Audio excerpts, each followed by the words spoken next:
ദേവമനുഷ്യന്റെ സ്നേഹഗീത അധ്യായം 83.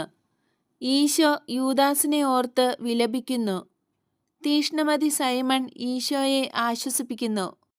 ഇപ്പോൾ ഈശോ ഫലഭൂയിഷ്ഠമായ ഒരു ഭൂപ്രദേശത്താണ്. എങ്ങും ഫലവൃക്ഷങ്ങളും മുന്തിരിത്തോട്ടങ്ങളും കാണാം. മുന്തിരിക്കുലകൾ പഴുത്തു തുടങ്ങി. ഈശോ ഒരു തോട്ടത്തിൽ ഇരിക്കുകയാണ്. തോട്ടം ഉടമ കൊടുത്ത പഴങ്ങൾ തിന്നുകൊണ്ടിരിക്കുന്നു.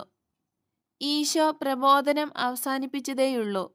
ആ മനുഷ്യൻ പറഞ്ഞു, ഗുരു, അങ്ങയ്ക്ക് ഈ പഴങ്ങൾ തന്ന് അങ്ങയുടെ ദാഹം ശമിപ്പിക്കാൻ കഴിയുന്നത് എനിക്ക് വലിയ സന്തോഷമാണ്. അങ്ങയുടെ വിജ്ഞാനത്തെപ്പറ്റി ശിഷ്യൻ ഞങ്ങളോട് പറഞ്ഞിട്ടുണ്ട്. എങ്കിലും അങ്ങയുടെ വാക്കുകൾ നേരിട്ട് കേട്ടപ്പോൾ ഞങ്ങൾ അത്ഭുതപ്പെട്ടു പോയി. ഇവിടെ നിന്ന് ജെറുസലത്തേക്ക് അധികം ദൂരമില്ല. പഴവും പച്ചക്കറികളും വിൽക്കാൻ ഞങ്ങൾ